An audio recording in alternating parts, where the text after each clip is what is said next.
Hello and welcome. Today I'm going to be trying a lot of new makeup and sharing my thoughts on it. So I have the new Salt New York Sneaky Balm Hydrating Skin Tint to show you. I'm going to be applying that. I also have the new Makeup by Mario Moisture Glow Plumping Lip Serum. I have that to show you. And I also have one shade of the new Charlotte Tilbury Matte Eyes to Mesmerize. I have the shade Flawless Beige. And I have the new shade of the Victoria Beckham Beauty Satin Kajal Liner in Olive. So I'm going to be demonstrating all of that. I'll have some comparisons where relevant, and I'm going to be sharing my thoughts on all of those products. So if you'd like to see that, just keep on watching. I thought I'd start out just with a little bit of under eye corrector. This is something that I use almost every day, but I always forget to mention it, and I usually forget to list it in my description box as well, because it's usually part of my skincare step. So usually right after I do my eye cream, I'll do a little bit of under eye corrector. I like this one and I like the Charlotte Tilbury one. This is the Becca one, now made by Smashbox. So I like to use my jumbo concealer brush from the Sonia G Fusion line. And I just kind of pat it not right underneath the eye, but more in this little kind of trough here where you can see that shadow from the bags under my eyes. That's where I really want to be correcting that little bit of kind of shadow, grayness, blueness. The peach color is really good for that. And it brightens a little bit too. And then I just like to make sure it's all blended in by patting it with my fingers. And now I'm ready to move on to my Salt New York Sneaky Balm tints. So I actually got two shades of these. I got the shade N12, which is the lightest one, and then the shade N10, which is, there's an 11 in between these two, which I didn't get.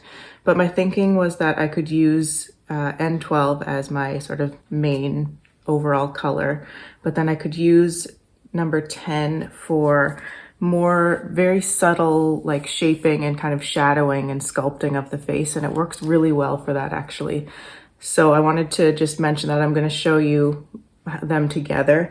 But I wanted to mention that if you weren't able to find maybe one of the bronzer shades from Salt that worked for you, now that they have these balm tints, this is another option for a bronzer or a contour kind of shaping product that you can use on your skin.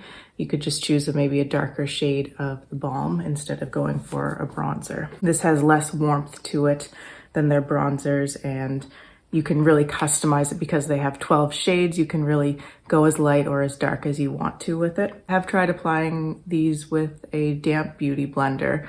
It's not my favorite. It works fine, but in general, I prefer to use brushes anyway.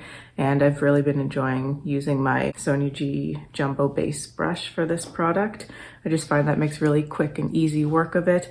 I haven't tried it with a dry sponge. I'm not sure. I think maybe Kiki used a dry sponge in her video where she introduced this new product, but I know she used a sponge. I can't remember if it was dry or damp, but I like the brush, so I'm just gonna stick with that, and I'm gonna go right into shade 12 here. I found that it works nicely. I can either like go straight into the pan with the brush, which I'll show you. So you can see it going onto the skin, and it just really reduced that redness that I had going on around my nose, but you can't really see that there's anything there. So I like to just kind of sweep it over the skin, start with a very thin, light layer. And you can build it up a little bit, like it's not gonna build to even a medium coverage, it's more of a light coverage. But you can get like from the tint level, which is extremely light, to I would say a light coverage level. So really quickly, you can just see this side with the tint on it compared to this side. It's not as even on the side where I don't have it. The skin looks really natural and super fresh. That's one of the things I love about this tint, is that it's so fresh looking and I think totally undetectable. I'm going to take a little bit of that shade 10, that little bit darker shade, on the same brush, and I'm just going to kind of pat it and smooth it along right under the cheekbone, and just in the areas that I would normally put, contour and bronzer, on the forehead, and a little bit along the jawline. Kind of like the idea of using like a foundation or a tint or concealer for your sculpting or bronzing, because it also adds a little bit of coverage. So that's what it looks like with that little addition of the darker color there. I'm gonna do the other side of my face with the lighter shade. I like to start around my nose because that's kind of where I have the most redness.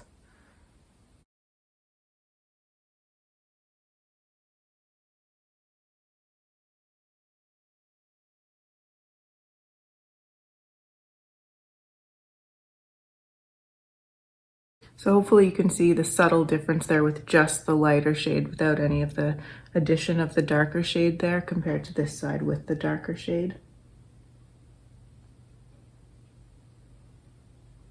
I think it works both ways.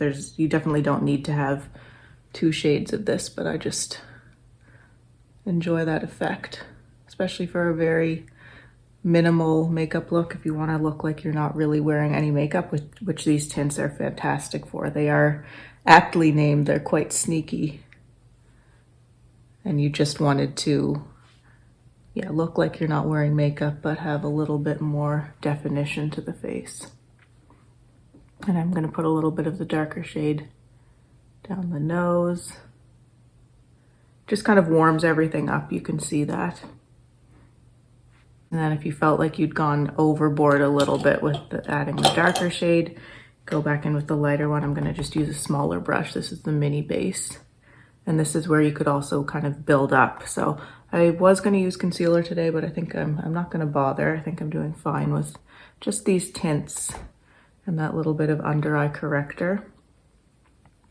And then you can just kind of add coverage where you might want it. Another way you can do this, aside from going straight into the pan with the brush, is to take a little bit of the product on your finger. So I have that healing pimple right there. You can just put a little bit of the product on there and then kind of dot it in, or you could even blend it in with your finger. It's really easy to work with. And you could also do that method for applying it all over the face. You could just kind of keep going in with your finger into the pan and swipe it over different areas of your face and then blend it in either with your fingers or a brush or even a sponge. So I think I'm going to leave the complexion there. This is what it looks like just with those tints on. They do have a little bit of a tacky feeling when you first apply them, but I find they sink into the skin, and I have fresh moisturizer on underneath, so that makes the skin just a little bit more kind of tacky and moist to the touch, I guess. But they do sink in. They don't set down or anything. They kind of maintain this beautiful, slightly radiant, dewy, really fresh finish. And since I'm gonna be doing more makeup on my face, I wanted to powder a little bit. So I'm gonna take my Gucci powder right here and just powder in my usual areas, around the nose, under the eyes, a little bit right between the brows there, and the chin. This is my third day wearing this tint, and I think it wears really well. So Kiki mentioned in her video that it wears well for a tinted moisturizer skin tint type of product. It doesn't wear well compared to, say, like a long wearing, matte foundation, which makes sense. But I found it wears beautifully throughout the day. So I think the longest I've had it on was about 10 hours. That was yesterday. And it wore beautifully. I didn't touch it up at all through the day. I wore it exactly the same way I'm wearing it right now. So those two tones of the tint and then just a little bit of that Gucci powder in certain areas. I didn't have to touch up anything throughout the day. And it did wear down a little bit, but it didn't look like it was wearing down. It just kind of, sank into the skin more. A little bit of that pigment and coverage was kind of lost throughout the day, but not in a way that was really noticeable. There was no collecting of any product or anything like that. No parts where you could see it had like wiped off or worn down really badly. It just kind of wore very naturally throughout the day and still had a little bit of, coverage and a little bit of an effect by the end of the day. Okay, now I want to show you the Charlotte Tilbury new Eyes to Mesmerize matte. I have the shade Flawless Beige. The packaging is just the same as the original Eyes to Mesmerize. It's this glass frosted container and the plastic top. And this is what the color Flawless Beige looks like. So I've used this once, and I'm just going to be putting this on one eye today just so you can see how it applies and what the color looks like. But I'm sure you've probably seen other videos on this. I haven't watched any other reviews, but I've seen the thumbnails. And so if you've seen any other videos, you probably know that this is a bit of a fail for most people, it seems, and it's definitely a fail for me too. So what I was expecting with this was to basically be kind of the same as the original Eyes to Mesmerize formula, which is really nice and soft and moussey and easy to work with. And this is nothing like that at all. This is hard and sticky and not easy to work with. And when it goes onto the lids, it does set down, so it's definitely going to be a long wearing product if that's your concern. But it doesn't even feel comfortable on the lids because of that formula. It's so sticky, and sorry, Freddie keeps moving the camera around, but it's just sticky and it's really not pleasant. It feels hard in the pan, like I can't make an indent in it if I'm pressing even with kind of moderate intensity. But I found that the best way to apply this is to go in with my finger. I tried it with a brush. I used the Katie Jane Hughes 11 brush. I would definitely recommend only going for a synthetic brush with this because it's so sticky that it might be really hard on natural bristles. But the brush didn't work that great, and the easiest way to get it onto my lids was just to go in with the finger and just kind of blend it and spread it out with the finger and not even bother trying with a brush. You could use the brush, just sort of blend out the edges a little bit, but it's just not that easy to work with. So you can layer it up, but it's so dry. It doesn't spread very easily, and you do have to work pretty quickly because it'll set down very quickly. So that's what the color looks like on the lid. I did find that it was okay to use a brush on the lower lash line, so I found the Katie Jane Hughes Spectrum number 13 brush was pretty good. Basically, you need a fairly dense synthetic brush to work with this. I'll show you how it goes on to the lower lash line. It's like clay. It's kind of like a putty clay. It has no moisture, no airiness in it. And you can just kind of, you want to use the brush pretty lightly, I think, because this product is going to grab onto your skin. So you don't want to be damaging or irritating your skin by really kind of tugging on it with the brush, because it will tug.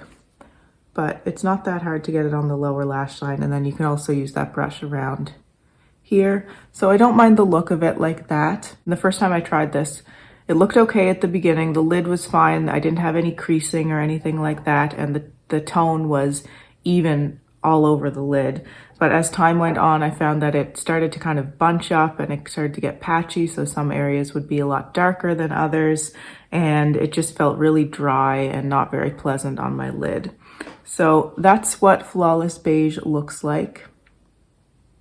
It's not the worst. I mean, it's still workable and it's okay, but I really wouldn't recommend it to anyone. And I think I'm going to be returning this because it's not what I expected. It's best probably not to have specific expectations, but when you're calling something Eyes to Mesmerize, we have such an experience with that formula already that you have this expectation that it's going to be similar, but just a matte version. And this is nothing like that. It's like hard, sticky clay, and it's just not a very good product. So it's a bit of a disappointment, but at least now I know, and hopefully what I've shared with you will help you to make a decision on whether you want this or not. So I'm going to wash this off, and then I'm going to come back and we're going to try the other new things. I've got the Victoria Beckham Olive Liner, and I'm going to be trying out the Makeup by Mario Lip Plumping Serum as well. Now let's get into the Victoria Beckham Liner. So this is the shade Olive.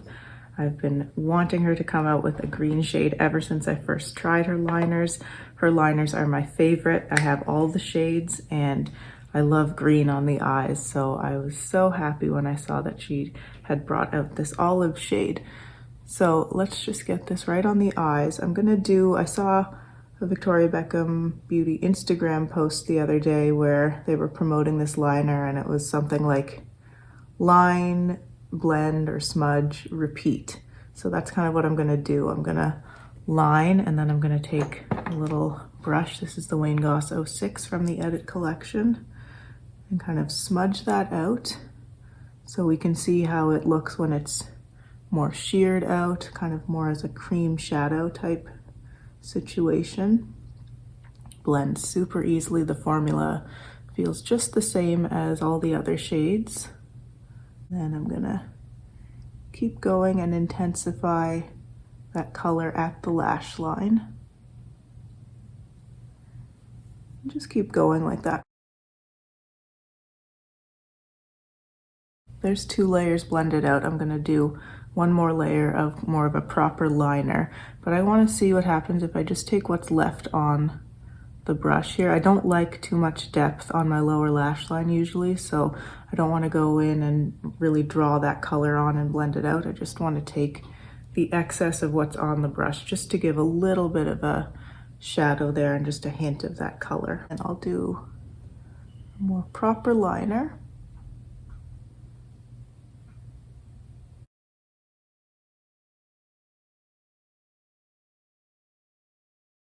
So I don't think this has any shimmer in it. I couldn't tell from the marketing images whether it had shimmer or not. When I put it on my eye, it's almost like I can see a little bit of shimmer, but I think it's just because it's still not fully set on that liner there, so it's a little bit wet looking. So I'm gonna go ahead and do the exact same thing on my other eye, and then I'll be back. I have one liner I wanna compare this to, and we'll try the lip product out as well. So I finished off the other eye and just added some mascara on the top lashes, and this is what the eyes look like. I'm very happy with this. I knew I loved the formula, and I think the color is really beautiful. So I just wanted to show a quick comparison here. So this is the olive shade, the new one from Victoria Beckham. And this here is more what I think of as an olive tone. I find that the Victoria Beckham would probably be better described as a forest green. I think of an olive as a more warm green with more yellow influence in it. So I don't think that olive is really the right name for it, although I still love the color. But this is Olive Brocade from Chantecaille. It's their Luster Glide Silk Infused eyeliner right here. And that's what I think of more as an olive color. That one has shimmer in it as well, which the olive doesn't. And I just wanted to show bronze from Victoria Beckham because I find sometimes this can almost look like it has a little bit of a green tinge to it. But when I see it compared to these other two truer greens, it really doesn't look very greeny at all. But it has a similar texture with that shimmer in it to the Chantecaille Olive Brocade. Now I want to put on this Makeup by Mario lip. So this is called the Moisture Glow Plumping Lip Serum. I have the shade Mocha Glow. This is what the container looks like. So the color of the container reflects the color of the lip product inside.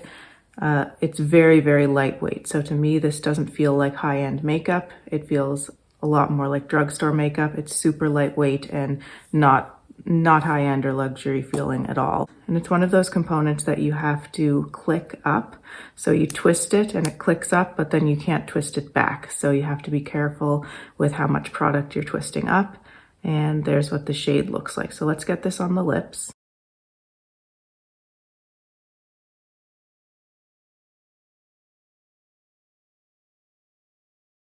So here's Mocha Glow on the lips. I think it looks nice. I like the color of it. It's very shiny, so if you like a shiny lip, you might like that. It has a very, very slight minty feeling, so it has plumping in the name of it, but I don't think it really has those plumping factors like some of those products that really make your lips sting. It doesn't do that. It's just a very light minty feeling, and it has kind of a strangely, slightly fruity smell to it. So I'm not very happy with this. I'm not blown away. I don't think it's anything particularly special. Not hugely impressed by the packaging or the presentation. And I do feel a little bit of, there's a very slight sort of graininess to the feeling of it on my lips. It's hard for me to tell if it has shimmer in it or not. In some of the promotional imagery and videos, it looked like it had shimmer in it, but I can't tell. But that may be what that kind of slightly grainy feeling is on the lips. It's a little bit of shimmer.